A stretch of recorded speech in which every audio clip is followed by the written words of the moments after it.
Welcome to the Good Music Show. I am one of the hosts, Julius, with my co-host, Danny Robbins. Hello, everyone. Yeah, and we got a new episode here for you all. I might get the actual title wrong, but we'll be looking at some albums that we have in our collection, physical albums that we own, where me and Danny, we both have a decent collection of vinyl records. I would say I had about over 100, but then I had to give some away. Some that just I was like, I don't really need these. I can use the money. But I think it's still like a decent 80 or 70, which is like more than most people I know. Like when I met Alona, she only had like about 8 vinyls. And it was kind of funny because like the only one she would play is like she had, I'm trying to remember the name, Glass Animals and Dua Lipa, where she would play those. She does own both Lizzo albums, so we both have problematic artists in our collection. So that's nice. And but yeah, vinyl, I'm gonna try to not refer to it too much as vinyl because I know a lot of record heads get pissed off about that, and I just call them record heads to piss them off even more.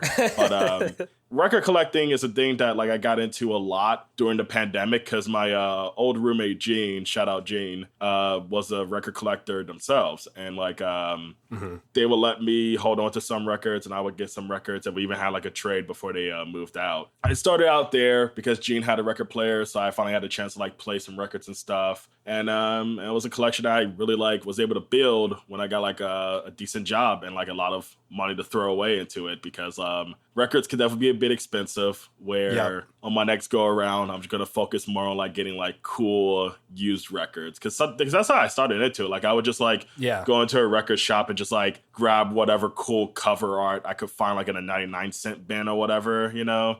Or even just like whatever classes I could find like in a real vintage shop. Like one of the first records I got like down in Carbondale was this like real funky copy of Songs in the Key of Life by Stevie Wonder, where it all plays beautifully, but like it looks old and it smells like a grandma's hands. But like it's still an amazing album to have. Yeah, I kind of like that smell is interesting. The old vinyl smell, because it's not good, it's not bad. It's just one of those ones that's like potent. And it just is very specific, you know. But yeah, I started probably around the same time as you. I think, sometime during that was like COVID. 2018, I would say 2019. Okay, yeah, I started like after 2020 collecting stuff. I mean, I'm sure any vinyl head, as you said, would be mad at both of us for various reasons, but that's okay because we don't care about what they think. They're not our audience. Like we're not going to Reckless Records. We're not going to Sugar say, yo, check out the Good Music Show. Yeah, well, I mean, it's a cool hobby, right? Like, and you can have, like, every hobby you can have a varying degree of being into it. You know, you could be on the further end. I've heard that people put crystals on their audio cables to make things sound better, and obviously, that's just a scam to get stupid people to give them their money. Yeah, like honestly, if I want somebody to stop listening right now, I'm gonna admit I play most of my vinyls on my soundbar. I have a Crosley. What are you gonna do about that? That was I bought it from Walmart for $50. Yeah, no, exactly. Does that trigger you? Are you pissed? Yeah, no, I think so. I guess I like made the decision to get into it, and I got like a used record player that was actually I don't even think it's really a player. It was designed to like transfer vinyl to MP3. Like it came with software to do that, but it freaked me out because it didn't have like the auto needle drop thing. So I was like, I don't want to be dropping this. I'm too clumsy. I'm going to scratch it or something. So I never used it, but I ended up getting one from Walmart. And I think technically the first two I bought were like either a quarter or 50 cents each. It was a Gordon Lightfoot compilation album and a Wayne Newton album. Which you can follow me if you want. I have a Discogs where I log all my things, all my collection. Yeah. It's just Danny Robbins is my username. You know, one word. I have a Discogs as well, but I don't remember my name. But I will follow you. Okay, cool. Because I literally a couple years ago, every now and then I'll be like, I have nothing to do today. I should log all my records so I can know how much it's all worth. I never completed it just because like it's so time consuming trying to figure out which exact version each one is. Which to look at that's what I do love about Discogs, is that it's easy to like find like which version each one is. Where shout out that site in particular. Yeah, it's a good site, and it just helps. Like I do like their like random feature. You can just randomly pick something out. That way you don't have to think about it. And yeah, I'll say my estimated collection value is the medium number is $1,500, which I probably haven't spent that much. But yeah, so I got into that and for a few years, and it's kind of interesting because I have a 99 vinyl that I've collected, plus some cassettes that I've collected and some CDs, like not very many. But I recently came into, well, it's not really an inheritance, but Harley's great grandmother passed away recently, and I got a chance to meet her one time, and she lives in Iowa. When we did our wedding tour, basically instead of a honeymoon, we drove around the country to visit all our family who are all over the eastern half of the country. Julius, I visited you for one night, and then a couple of days after we went to Iowa. It was funny too because it was literally like a weekend of me dating my current girlfriend. Like I think it was like the second date me and her went on. Oh wow, I didn't realize that. And you know what? You played a couple vinyl that night too. I mean, Curtis Mayfield. It was Curtis Mayfield. Yeah. I think it was was it has America in the name. Yeah. Somewhere in America Today. It's a great album where I found out about that one because James Blake said that was his favorite album ever. Oh wow, which is a cool pick. Shout out James Blake. But so the one night I was with Harley's great grandmother, I found out she had a record collection herself that from decades ago, and I guess I was the only one in that side of the family that cared because I went down. She had this like big piece of furniture that was the turntable. Right, it looked like a cabinet, but it had the turntable in there, and it you could store stuff in it. And I was just looking through, and there's a bunch of cool stuff, like some Willie Nelson stuff. So obviously I was interested in that. And apparently she would talk about that like a lot. And whenever I came up or whatever, she'd be like, oh yeah, Danny, we had that.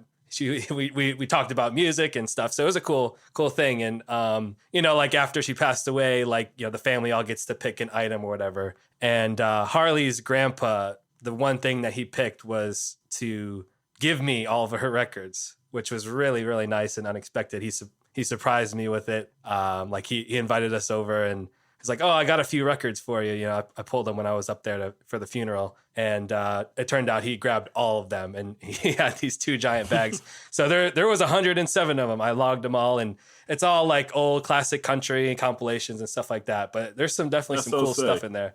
So yeah, that's a pretty special thing. And I think that's why I wanted to do an episode about physical media, because it's an object, it makes the music that much more cool. It's cheesy to say or whatever, but it really is something like you can pass on to someone else. So for me, even as like a kid who like, we were the iPod generation. Yeah. Cause like I had CDs growing up. But like we only had one CD player that we shared between 4 siblings. So like I only got it a few times. Like I got it for Graduation by Kanye and Thug Motivation 102 by Young Jeezy. Which I don't know why I'm laughing at that. It's like a good album. But like I didn't really have much value for physical media where like most people, which a great Vince Staples interview came out recently where he talks about like how the value of music has gotten so low where he thinks it's like one of the least valued art forms. And I feel like we kind of remember how valuable music can be to us when we're able to like hold it in our hands and like, see the physical of it all, the physicality of it all. Cause like, I don't know, like I get chills whenever I look at my Mad Villainy record or like my Superfly record, where when there's like an album that like means a lot to me and I listen to it for like a long amount of my life, like to be able to like even like hold it and look at it is great. Until I played and for some fucking reason it's skipping on the best song. But that's just a part of the game, which I love, is that like, physical media is going to have its own like specific weird glitches and stuff. Yeah, it's a test, because there are little things that can go wrong that frustrate you and make you angry, but that just makes the good parts even better. You can only go as high as you can go low. So yeah, like one of my favorite records I own is it's a Donna Summer album. Oh yeah, it's Love to Love You Baby, which is like this great disco track that is like 17 fucking minutes long. And the entire A-side is that song. And it's like my favorite record to put on, where I love nothing more than an album that like takes full advantage of letting one song dominate one side of the record. Despite there's some records that are weird where like my roommate Justin, he owned a bunch of records too. He had a great collection and he had a My Beautiful Dark Twisted Fantasy vinyl. And for some reason, like, have you heard the album, Danny? I don't think in full. No, I've heard definitely a lot of it. Yeah, it's fine. No, I'm joking. What was it? The one of the side, it's a 3 LP, which already pisses me off at that point because it's not that long ago fucking album. Yeah. But like, it's 3 LPs for some reason, and one side of one LP is just the song Monster with Nicki Minaj, which is like just a 6-minute track. It's not even like, it's barely 6 minutes. And it's so funny because like there is a 9-minute long song on that album, but it's like coupled with a couple other songs on its own side where it's really funny. Where I dig like the choices of like what people do to like be like, this record's gonna have this many songs, that many songs. I'm very fascinated by that part of it, you know? Yeah. And like I've mentioned before, I do like to, you know, if I'm listening to an album, even on streaming, I like to treat it like, okay, this is the end of side 1, so I can take a break if I want. I can go to the bathroom. I can look at a Twitter video or something, you know?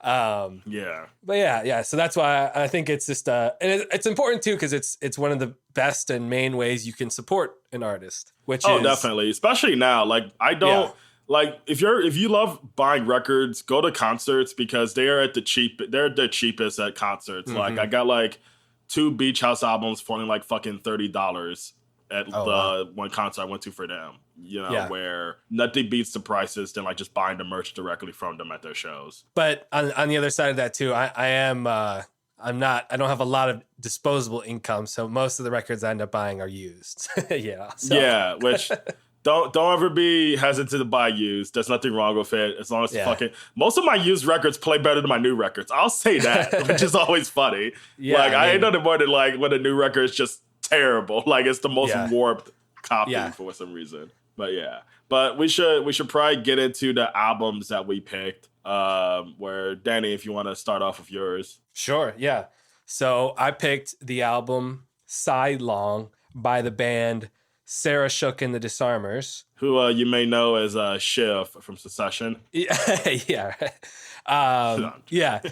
Which important note that the lead singer and songwriter and rhythm guitar player now goes by River Shook, and uses they them pronouns, so that's just an important thing to note. But they have decided against changing the band name just because I guess logistical things. It's just kind of easier. But who knows? They may end up changing that name in the future. I don't know. But for now, it's Sarah Shook and the Disarmers is the band name, and River Shook is the one holding it down. And this is the debut album from that band, Sidelong, like I mentioned. To me, this was the first album I heard from them, and just every song on it was just an instant classic for me. I'm not sure how you feel about it, Julius, but these songs are a big part of my life. Like countless times played in the car on road trips, singing along, just turning it up. It's a lot of fun on this album. So I'm curious to hear what you thought. I feel like that's probably a great way to hear this album because I like it. I don't love it. I like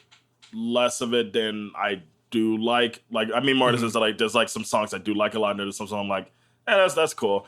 Where my way of listening to it is I was going on walks this week listening to it, and I've been like not to like out myself, but I've been like sober this week, not by choice. And I feel like because, and not saying this is an album because Danny's not like fucking drinking and punching walls and shit, but like this is an album that what I like a lot about it is that it deals a lot with like just partying and not giving a fuck, and like, going on nice walks in the park and being annoyed by the white people in Lincoln Park isn't really the best setting, I feel, for listening to this album. Yeah, no, I totally agree. And it's funny you mentioned that because, this band has put out an album this year called Revelations. And it was written after River had gotten sober. So like obviously like the lyrical content on this record is a lot of like, drinking whiskey and drugs, cocaine, and feeling bad about yourself. And it's cool to know that since then that the person writing this songs has made it out of that rut, if you will. Because not that I was trying to pry into it or not, but I was curious, like if the stuff they're singing about comes from experience, or it's just them being into like the whole like outlaw culture and wanting to like sing about it. Yeah, I think it is mostly from experience, and I'm glad you mentioned that too, because it does kind of like it kind of checks those country cliche boxes of like drinking mama and trains and stuff like that. One of my favorite lines is on a song that I'm kind of like towards is it's near the end. You literally just said the name. Make it up to mama. Yeah. Where I love like the one line is just like, I'll just get a mom heart tattoo. It's like, that's such a funny way to phrase that kind of tattoo. I killed a man for looking at me wrong, and buried my friend for trying to talk me down. And I wasted my inheritance on hookers and booze, but I'm gonna make it up to mama with this mother heart tattoo. I'm gonna make it. Yeah. And that's all you need to do to make your mom happy is just get a tattoo. If only it was so simple. Yeah. Which it does have some cliches, but I think that's what I like about it. It's just like brought into a modern thing, and it's just fun. But yeah, so the story of River, their childhood was, I think, rough to say the least. They grew up with parents that were very, I think, fundamentalist Christian is the way to describe it. All music was banned basically, unless it was like a hymn. Which is like always so funny. They call themselves that. They should just be calling themselves the mentalist Christian, because it's no fun. Yeah, right. Yeah. So I think that's where the songs of like solitary confinement, like that's where those come from, is that sense of like being isolated from the real world, and then getting like, when they grew up, it was just like all thrown on at once. And, like they kind of had a experience of making some hasty decisions, like, marrying someone from Craigslist, like before, like a week after meeting or something crazy like that, No, messing up the details, but so definitely some turmoil and some working out through stuff. But I think that's where they turn. The music is where they turn to, and this is where you get that outlaw feel. It's like the rebellious spirit, kind of like what we were talking about with Johnny Paycheck and stuff. But I will say, like, I don't know, like we'll talk about which songs that hit with you more, but the sound has kind of changed over the years to be kind of like, I would say like Mitski is a pretty cool, like early Mitski, I would say, like that almost grungy, indie rock inspired. And River has also started a side project called Nightmare that's really good, where it's just straight indie rock. So I would definitely recommend all the albums that in that list of Disarmers and of Nightmare. So yeah, because like to go a bit more into like my like take towards it is that I feel like I like the instrumentation, especially the drumming is like banging. Like I fucking love the drumming on this album a lot. But like it's really just like the lyrics, they come off as a bit cliched for me, which is why I was curious like how much does this come from like personal experience and stuff, because like so much of it is like, oh, I've heard this on this album and stuff. And I'm sure like with this like style of music, it's just like this is part of the deal, which is like, to compare it to like a trap, like, everyone has a fucking bando, everyone sold wok or whatever, where I kind of wish that like everything else about it was like a little bit more different to like make up for that part of it, I feel. Yeah. Because it's really just more like the songwriting and stuff that I'm kind of like, oh, this could be a little bit more different for me. Yeah, I agree. It's fairly straightforward and reminiscent of a lot of other stuff, which is why I point out that like, this band has 4 albums and the sound has changed a good amount since this one came out. I'm definitely curious to check out the other stuff just off of that, because like especially if they have like some stuff that's like more indie, like because I feel like this kind of like person with this kind of background, this kind of like sound would be kind of like, it'd be cool to hear them in total different styles, you know what I mean? Yeah. But yeah. Honestly, if you wanted to start at a point, I would like look up a more recent live video on YouTube and then have a mix of the different songs from all the 4 albums. that would be a good place to start, and you could get a taste of what the band is like in a live show. Because I did. It's funny. A lot of the albums and artists I've picked, I've actually seen in concert. I guess they just left an impact on me, you know. But which I mean that definitely helps. I feel like I like certain artists even more when I get to see like them pull off a hell of a performance for it. Like music gets even better that way for a great concert. Yeah, I think I saw them back in like 2019 in DC at the Pearl Street Warehouse. And you know, it was a great show. Great. And yeah, I love a good dumb country song, you know. So that's why this album was great to me. So, and I actually do, to go back to the physical media stuff, I own Years as well, which is their second album. I like that cover a lot. Like I like this cover too. I think the cover of this one is so sick. Because the part I didn't really talk about with like owning a record is that like if the cover is sick, I just love even just having it like in my house as like an art piece. And I think like this album cover is so like sick. Like just this disturbed look expression on their face.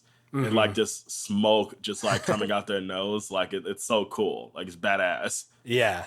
I agree. And like I was curious what the like physical copy you own, like are the sides long? So I think this album is like 30 minutes or something like that. Yeah. 37. Is it like a 2 LP or 1 LP? It's one. You know, the songs are pretty short, so it's got 6 per side. Yeah. They're not like Travis Scott, who needs to make something 4 LPs so he can pay the alimony for Kardashian. Yeah. So yeah, it was one LP. So it was a reasonable price. I think I got it on Bandcamp Friday as well. Sick. So I still need to buy records from Bandcamp. Like I only buy digital still so far. Also, it usually sells out. Like all the artists I like on Bandcamp, their fucking shit sells out instantly. I'll say there's no liner notes on this one. Everything is on the back cover, the credits and such. But I guess the story of this album is pretty interesting because River started out kind of doing solo stuff and then started a band called Sarah Shook and the Devil, which is a cool name as well. And the Devil makes at least one appearance on this album. I can't remember on which song off the top of my head, but I remember, my favorite song is No Name, where I remember Satan is like prominent on there. Like there's so many cool badass lines on there of like, fuck Satan, I'm worse than Satan kind of vibes. Yeah, and I believe Nothing Feels Right But Doing Wrong. One More Dance with the Devil. Yeah. And then this album was, I think, like recorded just independently. Like they knew someone that was trying to record stuff and they're like, hey, come on and we'll record it. And, I think they did it all pretty much live, except maybe like the vocals overdubbing or whatever. I don't know the whole story. I did watch a documentary about the making of their second album, Years. But so it was released independently. And then when they got picked up by their record label, they re-released it like a couple years later. An interesting story. The label is Bloodshot Records. Have you ever heard of them? They're based in Chicago. Oh, really? Yeah. I don't know too many of the like labels here and stuff, but yeah, that's sick. They have interesting history. Like they are pretty well known. They're pretty revered for their lineup of artists that all kind of fit in like the, I guess you could say, alt country vein of like country that has a little punk side to it, a little folk side to it, all that stuff that's, like a lot of just independent DIY style artists. But they had kind of a falling from grace with one of the co-founders who, I guess she was accused of covering up her partner's sexual harassment. And then she left the company. And then she was also accused of not paying people their royalties and stuff like that.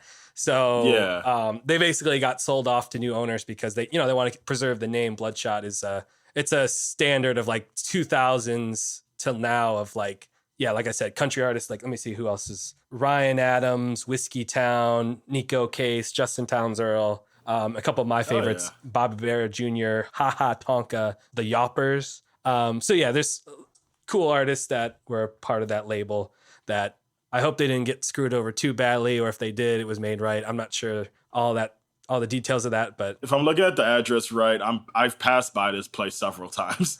Oh yeah. Yeah. You should walk in and say, hey, knock off the tomfoolery. I I heard about you. Yeah. I got my eye on you. But yeah, so I'm watching.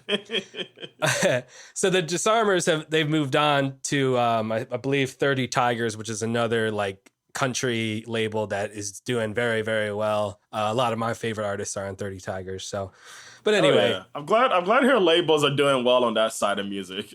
Oh yeah. I mean, I will say it's a booming kind of thing, almost to the point of me being annoyed by it. Yeah. I'm sure you're familiar with that, with rap labels and stuff like that. Yeah, no, I mean it's the as the great Jizza once said, Tommy ain't my motherfucking boy.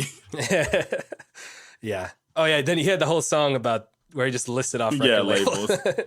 But yeah, so we could kind of go into some reactions to tracks. I mean, like I said, I could probably sing along to karaoke of every one of these songs because they're a part of me at this point. Because like I was even thinking I fucking want to hear this front to back at like the biggest bar or farm party or some shit. Yeah. Like there's a setting where I think I will like this album even more beyond the smoky one that I chose. Bar room and having some Jim everyone Beam is singing along and shit. A hoot nanny.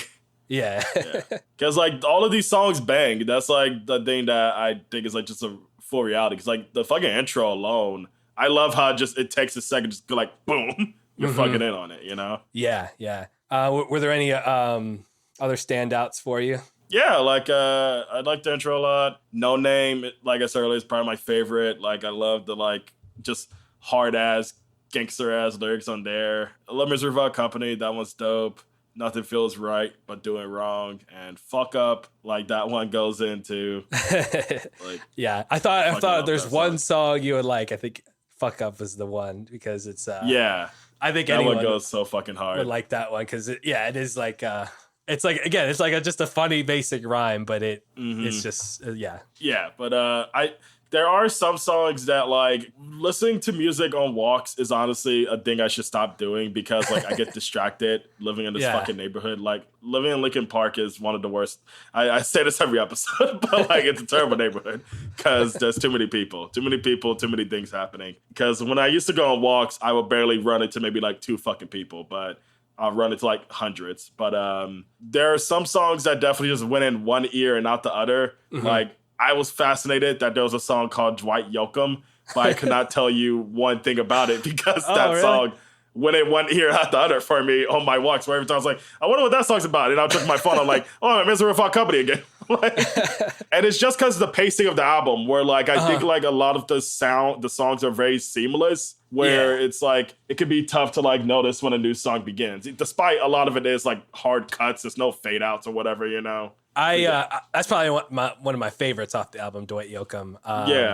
It's the end of the first side, so it's kind of like that slow. You know, a lot of people will end a side one with like a slower song and then the break happens. But I don't know. It is maybe is a little repetitive, but it's funny. I always thought the lyric was he likes to make love when he's smoking. He don't walk around like he's broken, which I love that line. And he's anxious like Dwight Yoakam, but I don't know if you had the mistake of hearing that way, but he sings just like Dwight Yoakam, which is the obvious because Dwight Yoakam's a singer primarily, you know. Despite I still haven't heard his music because I just know him as an actor in a couple movies I like. Yeah, Sling Blade and Logan Lucky. He's really good in both of those. But yeah, I think I mean honestly, I could just compliment every song off this album, but because they all really hit the exact same way, which is why I was so impressed by it when I first heard it. I remember when I first heard it, I was listening to my headphones. I was sitting by the apartment I used to live in Alexandria had a pool. But Virginia has these very strict laws where there has to be a lifeguard at every pool, even if it's a residential pool, like of mostly adults, not very many kids.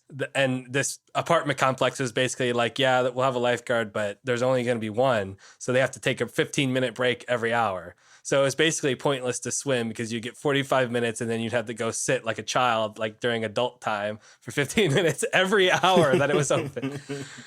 So we went there a couple of times just to sit outside, but the problem was like, I'm not a tanner. I'm a white Irishman, but there was trees surrounding the whole place, I guess for privacy because it was really close to a busy road. Yeah. So it wasn't really great. We only went like twice ever. So, but anyway, that's where I first listened to this album, and I was like, oh my God, this is so cool. And then so I've been following ever since with every album that's come out. So yeah, no, and I think it's like that's a great way to get into it. Which like it came out 2017, which. I think it was originally released in 2015, and then there was the re-release on Bloodshot was 2017. God, that's the worst fucking thing with streaming releases. They don't have that great year most of the time. Yeah, I mean, I guess this one's it's fair enough. Like the copyright on this one I have is 2017, so it's just a technicality. Yeah, but yeah, I think. Where did you? Oh yeah, you say you got the record from Bandcamp. Yeah, I ordered it off of Bandcamp. It came with a download code, which is always cool. So I'll have these on MP3 format as well. But yeah, if you're looking for some good poppy, catchy country songs, definitely check out the Disarmers. Or if you're more of a indie rocker, like who we're about to talk about, Mitski, you might like Nightmare. Check that out. It was really cool to see. Nightmare, yeah. So I think it was maybe 2020. So yeah, the album Night Roamer came out in 2022, which is when the Nightmare album Cruel Liars came out. And it was just cool to see, like, really impressive that, River took out both the Disarmers and Nightmare for like a co-headlining tour where Nightmare opened and then the Disarmers closed, which to plan a tour for one band just sounds like so much work and stuff like that, but to be in two bands, to have to perform two sets like that, separate rehearsing too and shit. Yeah, I think there was like an overlap or two of the members. There was like they did double duty, good. So like a little help. It wasn't like dealing with two totally groups of bandmates, but yeah, because that would drive me fucking nuts if I did. Yeah, yeah, totally. So I thought that tour was really cool to see that they made that happen, and yeah, and I think the Nightmare album I recommend it because it just has those synths and indie rock production styles that wouldn't necessarily fit the Disarmers vibe. Because the Disarmers song has to have a pedal steel on it. I think is pretty much the golden rule. That's the one. Like, there's been a couple lineup changes through the years. Like the band that is on Sidelong is no longer touring with them, but there's always going to be a pedal steel in the band, which I find cool. So yeah, that pretty much covers. Yeah, no, I recommend it as well. Definitely get into it if you're looking for some country bangers. Yeah. With the cards that I've been dealt, I can't win to save my life. I'm lousy in a fist fight, even if I have a knife. Ain't a thing that I can change to get my luck up. God never makes mistakes, he just makes fuck-ups. All right, so we can switch over to Puberty 2 by Mitski. Puberty 2. Trump. Yeah. Donald Trump requested this one, so that's why you picked it. So yeah. Puberty 2 by Mitski. I picked this album just mostly because I had a hilarious incident where I had 2 copies of it.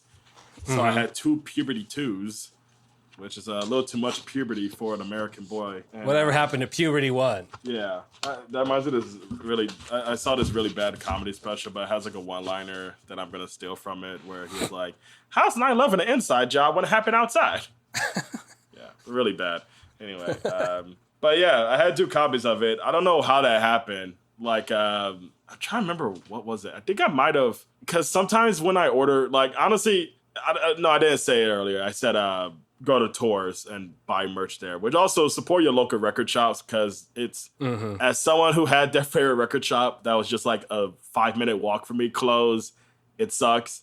Where support your record shop, showed up some love, despite this was my favorite record shop. It was only my favorite because, like I said, it was a 5-minute walk, which was like a dream for me as a record collector. Yeah, because they had like a great selection. They were constantly getting new cool stuff, but they closed out of fucking nowhere, and it hasn't become a new business or anything. But the reason why I'm going into detail about it is that, like, what the cashier who I will always see there one time was trying to like sell me on a bootleg of Yeezus that cost like $70. He was like, "Oh no, I think it sounds pretty good." And just it sounds like Yeezus. It's just distorted as fuck. The cover is just a distorted, like a compressed JPEG stretched on the, the sleeve or whatever. But another time, he, for some reason, was like, "Man, I don't know how often you get this, but you look like MF Doom." I'm like, what the fuck do you mean? And he's like, "You like the mask, the picture where he has no mask, like you look like him." And like, you can look up a picture of me, you can look at a picture of MF Doom. There's no fucking similarities.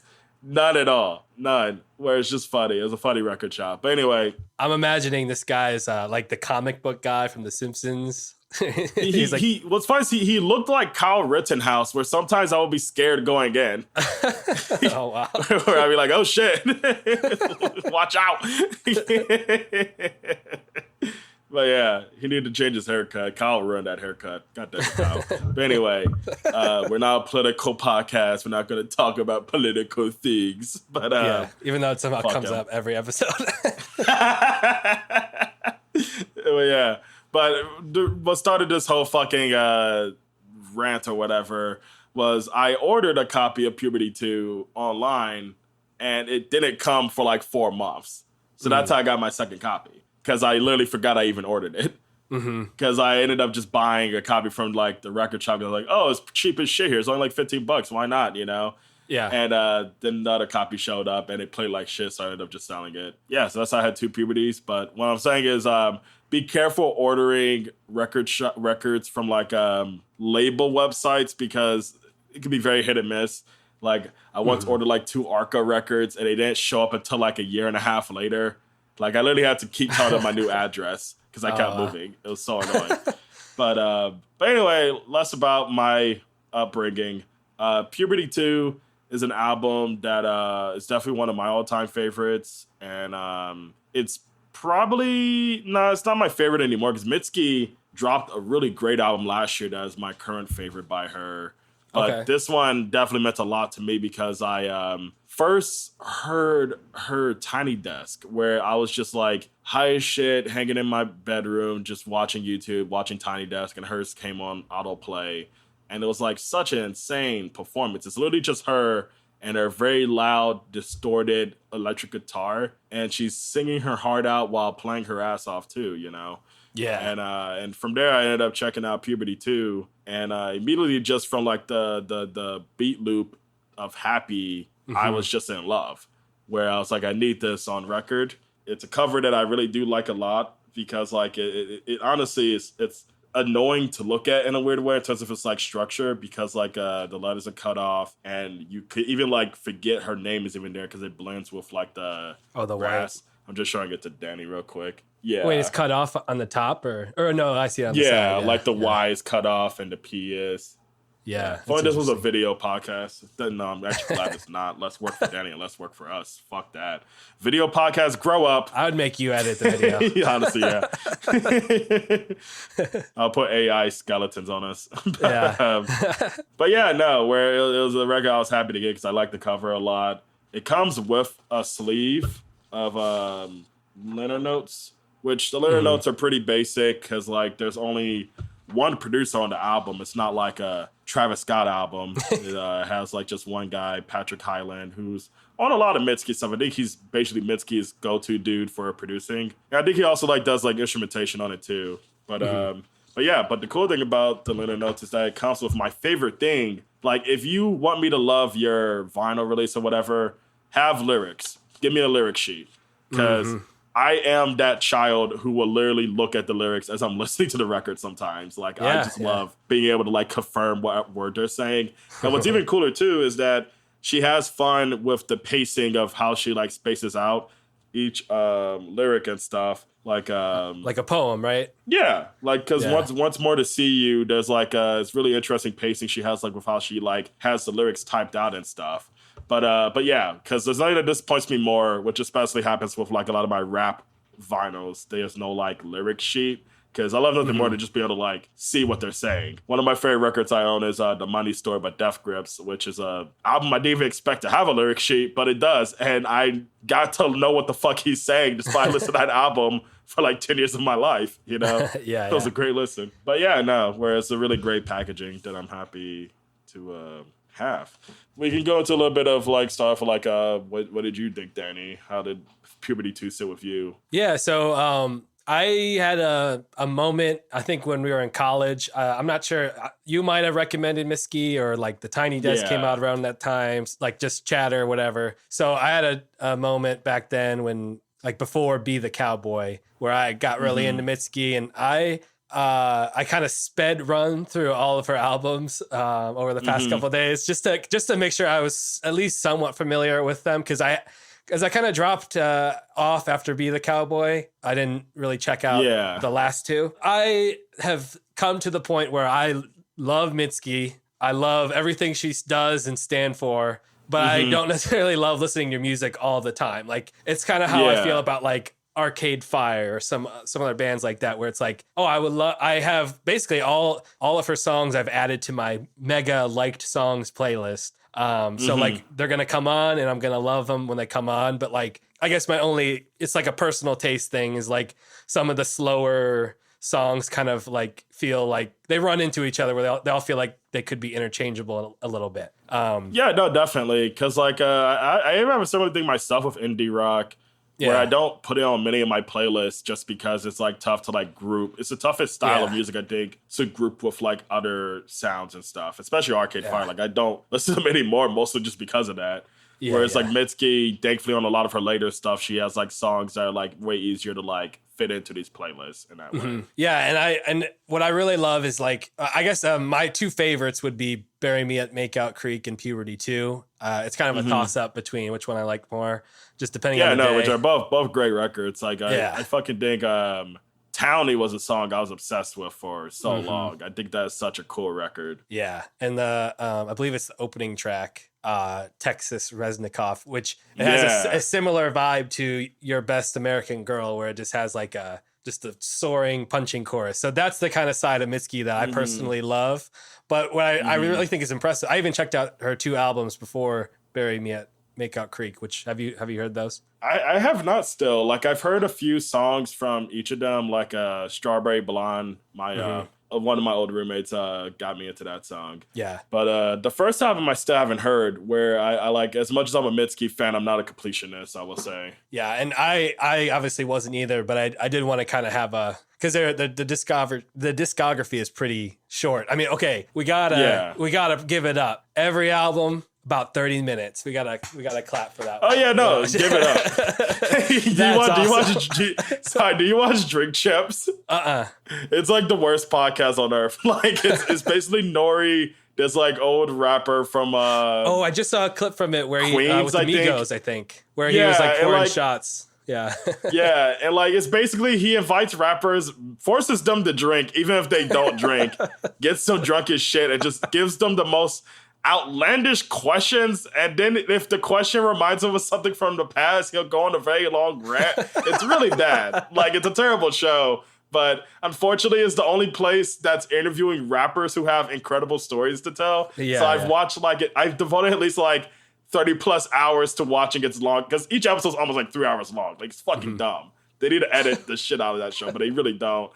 But like, one of the funniest bits on that show is that because he's drunk and high as shit on every episode, if the artist says like, yeah, so, my girl, she had an abortion, and then Nori would be like, hey man, give it up for abortions, yeah! And then it's like clapping, applause and spraying air horns and stuff. It's really stupid. But I recommend finding just like dumb clips from it, because like, or even like if you like a rapper and he has an episode on Drink Champs, you should check it out. It's usually worth checking out just to like see your favorite rapper deal with such a chaotic setting, Yeah, I think I had to do that. Yeah, but yeah, like I can't stress how much I love that enough. Album length. Like she doesn't force anyone to stick around too long, which is something I don't give her enough props for either. And also, because I was complaining about it earlier, all of her albums, because I own about 3 of her albums. All of them, to my knowledge, are all 1 LP. Even her longest album is just 1 LP. She's never forcing you to have to like switch each fucking record, you know? Yeah. Which I think is like something cool for her, because she could easily force her fans to pay $50 for each record, but she doesn't, you know? Yeah. Because they will pay that much for it. They will. Yeah, and I almost like kind of approach her like she's got enough love. You know, she has enough love and enough disturbing fans, which is why I don't rock the Mitski fan flag too much, because you'll have to maybe be worried this person might have a knife, because Mitski fans can be really bad shit. Like there was one day on, I won't go into too much. There's just one day I bring up, but like I never get the weirdest thing that Twitter made a weird rumor about was like, you listen to Mitski? Do you know that her dad works with the CIA and is secretly a huge sex trafficker? Mitski needs to talk about that. And it's like, what? Like, what does that have to do with anything?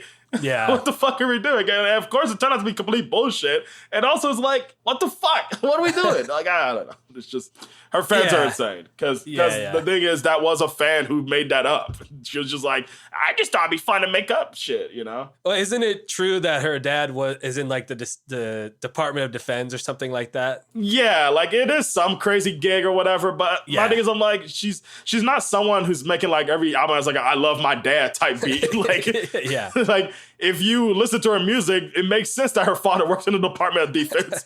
I mean, that's something like, I mean, you literally can't help that, you know, being born to someone.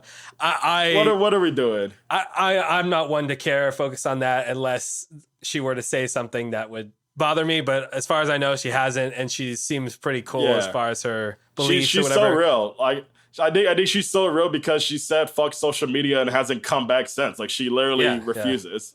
You know, and another most thing, people want to indulge that shit. Like Cardi B needs to take that advice. A lot of people do, yeah. But I think another thing to give her props for is like making performance art cool. Because every video I've seen of her concert, I've watched her Austin City Limits from I think like 2019. And she had like the table and chair where she was climbing on it, and she had the knee pads because I think she got to a point where she's like, I got to put knee pads on because I'm gonna hurt myself, you know. So yeah, it's just like she's definitely someone that is very clear, that takes her music very seriously. You know, and like you mentioned with the lyric sheet, like her songs are very poetic. You know, they're written like poems. That's something that like definitely sucked me in immediately. Was just like her lyrics, like they're so vivid and like just fucking like. The thing I always get shocked about whenever I hear a new album of hers is I'm like, she can't just make another package of just all interesting songs, but then she fucking does it again, you know? Yeah, and all of the albums have a standout, like, incredible pop song. Like, you go from the most recent, My Love, Mine All Mine. That was all over TikTok. It's incredible song. Yeah, incredible song. I also love The Frost off of that one. Yeah, The Frost is great. That album front to back. Which has great pedal steel. And then you got the one off of Laurel Hell. Like I'll say the most recent two, like I mentioned, I think I already said this, but not super as into them as the other ones. But what's the one song on there? Laurel Hell has I don't know what the hit is on that album, if there is a hit. There's one song that when I listened to it, I recognized it from, it Should Have Been Me, I think. Oh, yeah. For some reason, I recognize Should Have Been Me. I don't know even where, but that's like the thing about I definitely seen it on fan cams, like Kendall Roy fan cams. Okay. Yeah, which really weird. Mitski is on a lot of Kendall. If you watch the session, you probably heard a lot of Mitski just for those fan cams. Yeah. Was there any Mitski songs on that show at all? Or is it just like no, I don't think the producers even know who the fuck she is. Okay. Yeah, this is the same show that played "Rape Me" by Nirvana. Like that's the music taste we're dealing with. Yeah, and then Be the Cowboy. You got Nobody and Me and My Husband. Two fantastic songs. Two great songs. Nobody is the funniest song to do at karaoke. Yeah, like I've seen it happen many times. Shout out Kennedy. Kennedy does it frequently as well.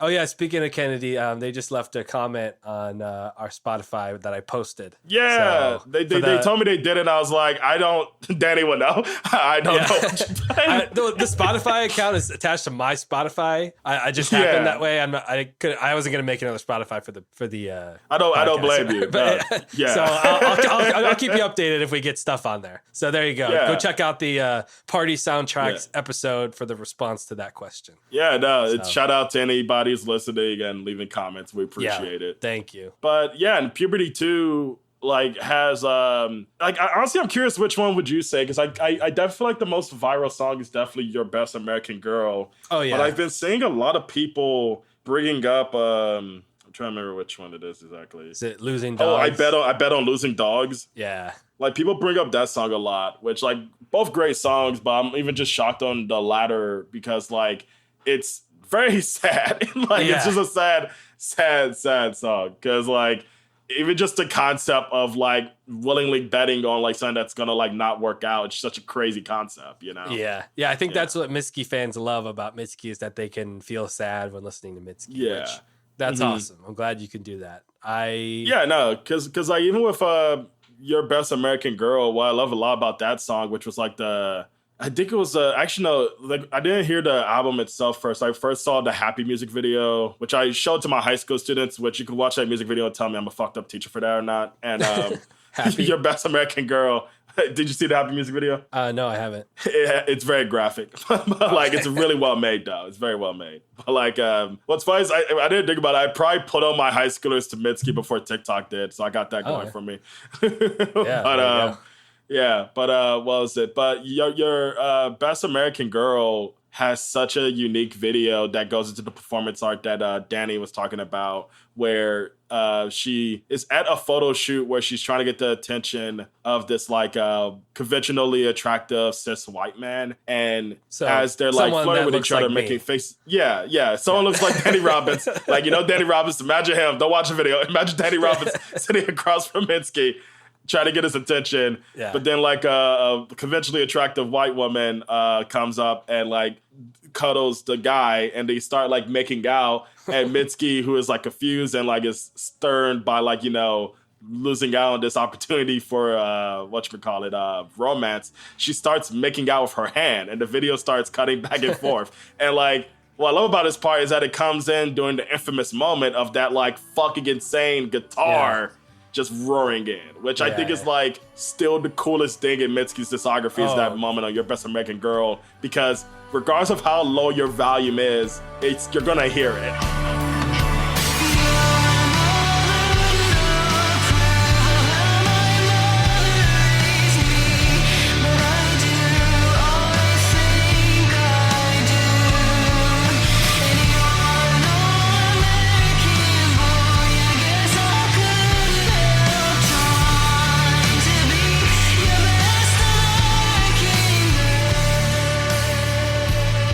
You know, it feels like something that couldn't happen again, because I saw a comment, I think it was like on Wikipedia, of like Mitski saying that something about the arrangements of the song like wasn't meant to be like she wasn't gonna tour with these arrangements. You know what I'm talking about? Yeah, which she has been changing it from what I noticed on her new tour, where like Happy, the latest clip I've seen of Happy on her latest tour, it sounded like a totally different song, which is like cool that she's doing that. But I'm always just like, dude, you got to release a live album then, because these arrangements are way too good to like just, you know, have to live out in these videos and stuff. Yeah. So she said Puberty 2's music would not be made with the intent to be performed live at DIY venues and similar renditions, and instead she would create new renditions of the songs to perform live. So yeah, like Your Best American Girl, that moment just feels like even if they tried to in a studio setting, they couldn't recreate the energy. Like, I mean, not to diminish their talents. Obviously, I'd be very talented to make something like that,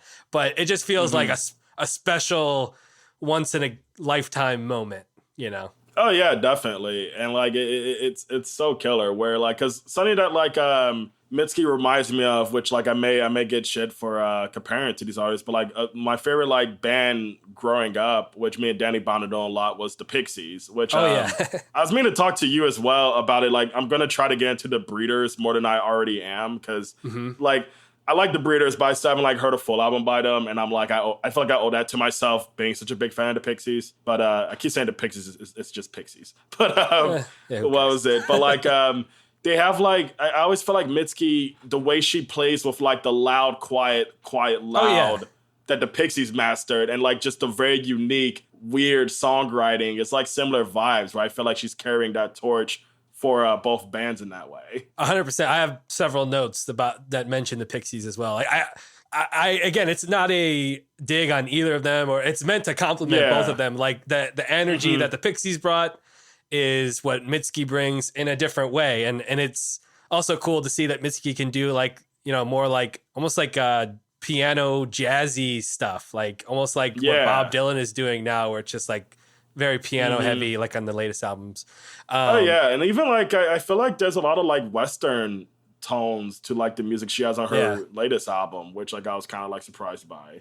Yeah, because with Beat a Cowboy, you would kind of assume she would be going more to that sound then, where it's kind of funny seeing her pulling it off on this latest even album. better now. Yeah. Because someone like I saw a review of Be the Cowboy that mentioned let's see, what's that one song that has like it's basically just a country beat, Lonesome Love. They're like, oh, it's like a country song, and I was like, okay, like kinda. But then when I heard The Frost, I was like, no, that's a good country song. You know? No, exactly. That's what I mean. Like there's like she's tapping into that sound, which is like I think cool to see for her, because she could just continue making stuff that sounds like Puberty 2 and Beat a Cowboy for the rest of her career. Where it's awesome seeing her go into new territory that you can even see she was building towards on Laura Hell, but she pulls off heavily, like just great on the latest one, in my opinion. And I think there's a lot of, you know, comparisons you can draw to the Pixies. Like the Pixies, their later albums, like before they broke up and reunited in like Trompe Le Monde and Bossa Nova, they're kind of playing around with different styles too. And I mean, you can't, like, even just the bass sounds, like you can't deny that there's some inspiration there, which, you know, again, it's not like saying they're copying or whatever. It's they're taking something great and making something great also.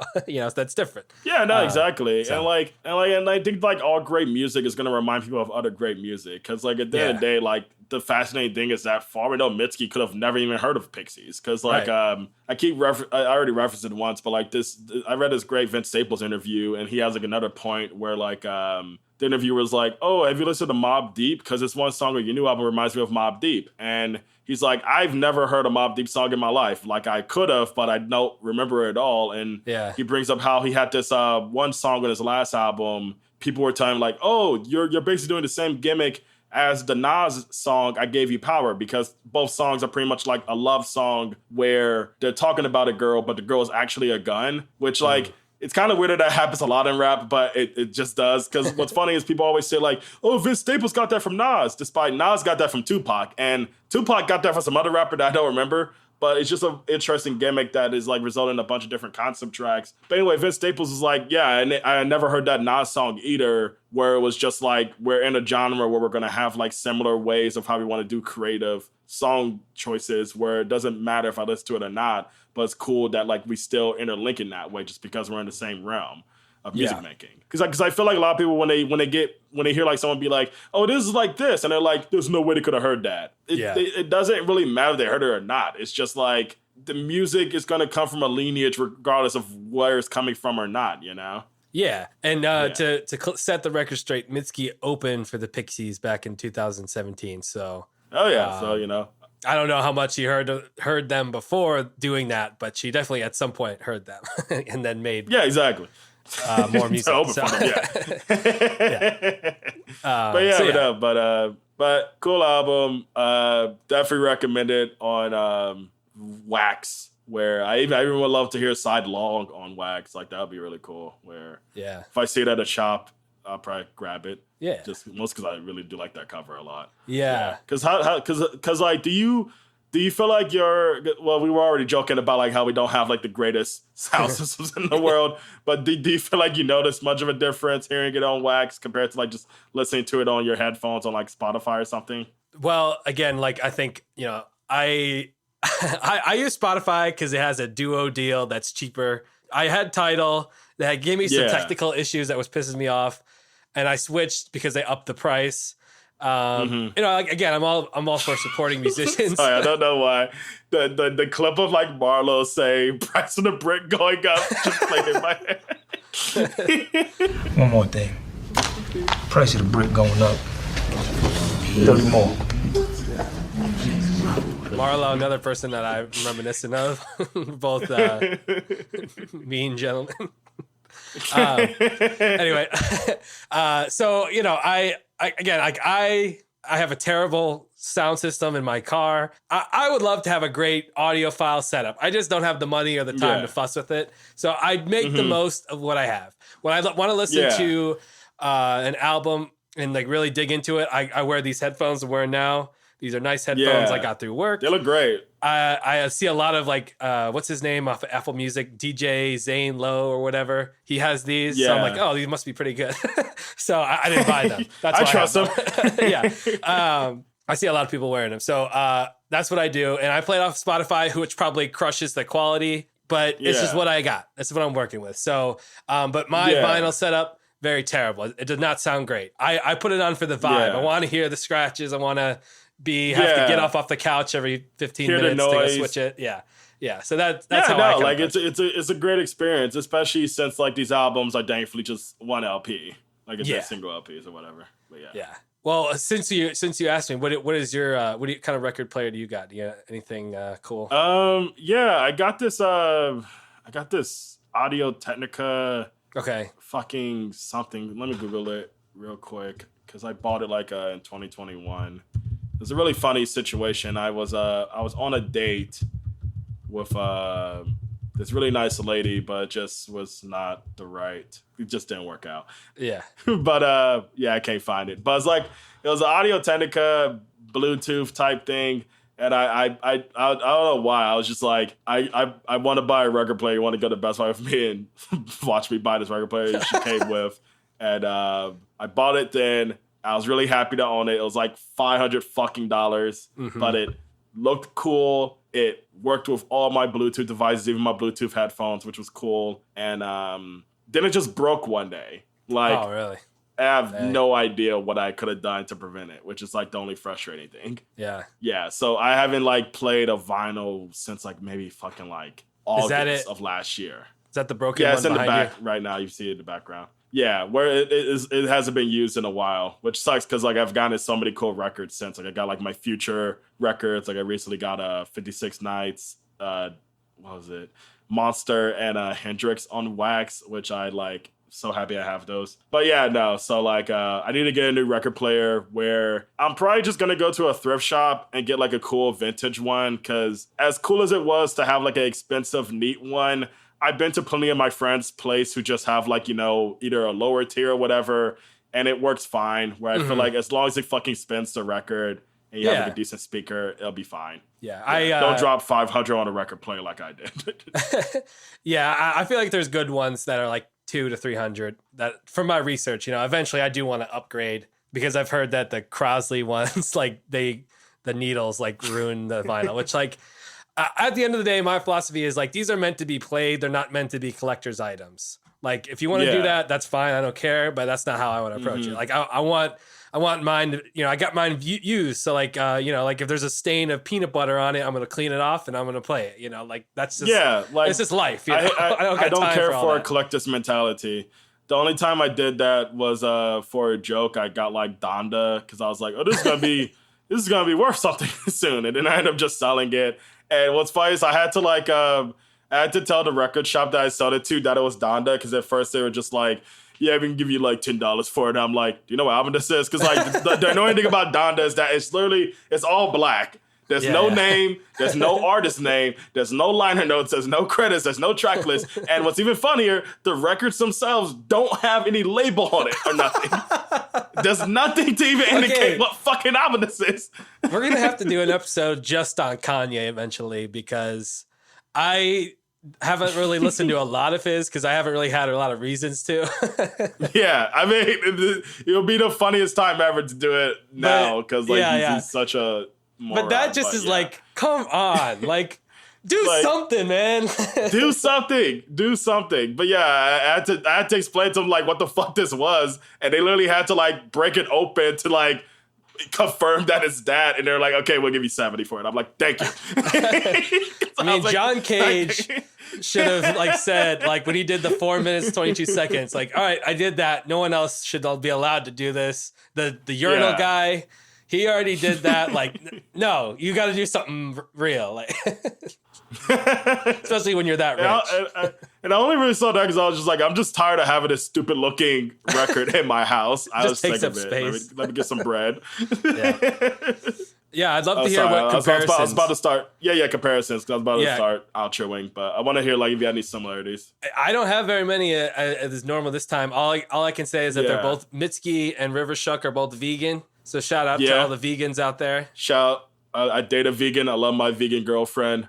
What percentage vegan are you, Julius? Percentage? I'm about 40. I ate 4 pounds of vegan meat this week.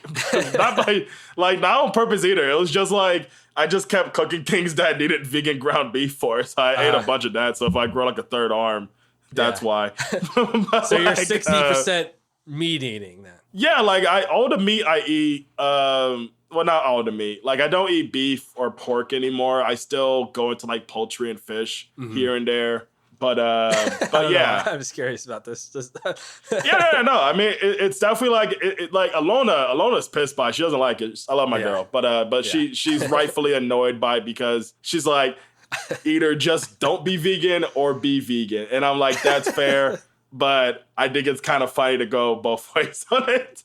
Yeah, I don't eat regular cheese anymore. I will say that, and I haven't drank regular milk in so long. Where the last time I did, it was by accident. Like I went to like Collectivo, which is like this cafe we have here, and I ordered like a chai latte with soy milk, and they gave me a matcha latte with whole milk, and I didn't know what a matcha was until that day.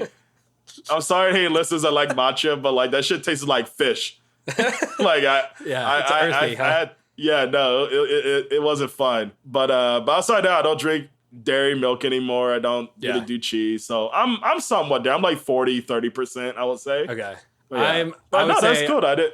I'm probably 70% vegetarian. Definitely not vegan. I eat eggs and cheese a lot. But not as much dairy. I do try to do like, if I can, the dairy-free ice cream, but sometimes it's lactose-free. But yeah, so just make that clear.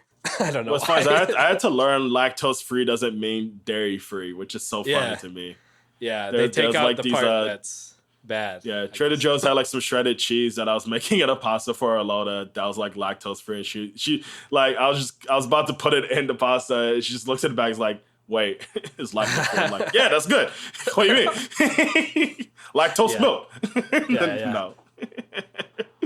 But yeah, no, that's a cool similarity. I honestly could have assumed, but it's good to have it confirmed. Yeah. But other than that, I would just say I think they're. It's funny because like the Sidelong album is definitely very, very classic country reminiscent of like that, like the outlaw sound, but. As far as I know, River doesn't really listen to music a whole lot, and doesn't really listen to country. Like I don't know what the deal is. They're really good at making country songs, but maybe not as much interested in listening to them. So I think that just happens. Yeah, I already brought him up, but like Vince Staples is the same way. Like he's a great rapper, but he says he listens to barely any rap music. Yeah, but I know that. There's definitely obviously an alternative rock inspiration with River too, because the Nightmare stuff. So, and I think that ties that band to Mitski very well. Like, and I think their singing too is also really. They both give it their all. Exactly, they fucking make a line kick heavier than it ever really should. There's even a touch of yodeling by Mitski on Dan the Dancer towards the end, and like one of the lines she kind of like goes, I like Dan the Dancer a lot because it's a song that could really be about anything. I like to think it's just about a guy jerking off. Some people think it's other things. Yeah. When no one was home and he was stuck to hear the door. So when he moved with you and felt his body let go, of course you couldn't know it was you and you alone that he had shown his bedroom dancer to. That's a cool thing about Mitski's lyrics is they're very like people try to assume that they're personal like biographical songs, but Apparently which is with so Be the funny. Cowboy, she tried to like be like, no, this is a character study album, basically. Like, Yeah, no, like she's creating worlds, she's creating characters, and that's like sick because so much of music is personal. Where I love when an artist wants to like be a storyteller for their music, you know? Yeah. Because I don't know, I fucking hate when you gotta follow artists' personal life to make sense of it. You know, I'm gonna listen to Donda too. Yeah, and I'll be listening to Tortured Poets Department for the 100th time this week. So signing I off. gotta run them streams up. Yeah. She might follow me back.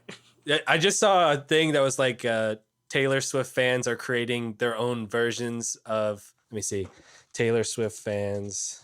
I'm trying to get an example because they're making playlists of like editing the tracks. I can fix the Tortured Poets Department. No, I really can. Essential Tortured Poets. So, you know, like every popular artist, they release too much music and you have to sift through the good stuff. So it's glad to see we have that in common with the Swifties. Oh, yeah. So, anyway. Shout out to Swifts. Get Yeah. Swifty. Oh! Shit on the floor. Rick and Morty. But yeah, no. But I'm very happy we got to do this episode. Yeah, it was fun. And if you enjoyed it, please send us your favorite album that you own, CD or vinyl. Yeah, buy us a copy of it. If you prefer one over the other, tell us which one you prefer. Because I have seen, like, I saw a circle jerk on Twitter the other day where people were like, man, fuck vinyl, CDs is the best. And I don't have a dog in this race, but I will say, as much as I complain about vinyl skipping, I have experienced that 10 times more with CDs. But yeah, at the end of the day, physical media is physical media. I don't get the point of like picking a preference. But yeah, it's you know, whatever you want. I get the argument that CD has a good sound quality, but you know, when you have a sound speaker in your car like I do, it doesn't really matter what the quality is like. It doesn't matter at all. Not at all. But yeah, but either shoot us an email or leave a comment on Spotify like our wonderful listener Kennedy did. You can text us. In every episode description, there's a link to text us. It won't show your full number, so don't worry about that. Because I tested this out myself. I texted us. I said, y'all suck. And it blurred out the first half of my phone number, so don't worry about that. But if that's an easier way to share us your feedback, we're all for it. We want to hear some feedback. So hell yeah. And yeah, rest in peace, Super Size Me guy. Yep. He finally found Osama bin Laden. They're both in. He's an okay guy from what I heard. I don't know anything about him. Yeah, I don't know enough. Like every millennial, I had to watch Super Size Me like 3 times growing up in school. I watched that as a kid, probably like 10, 11 years old, and I was like, good point. I still like McNuggets though.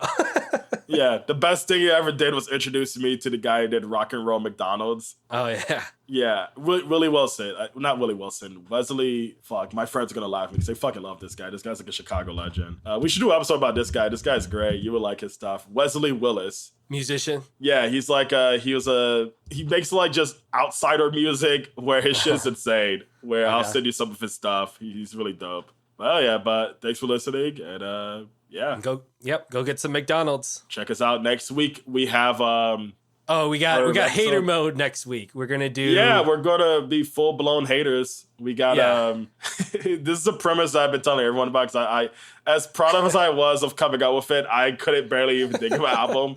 But basically we gave each other albums that we think only has one good song, but we're not telling each other what the song is. Yeah. So it's more just to see like where we land at and what that says about us as listeners. Yeah, where I have Recovery by Eminem and Danny. And I have Southern Comfort by Conway Twitty. Yeah, if you want to hear some negativity, we got that coming for you. Yeah. All right, peace out, everyone. Bye.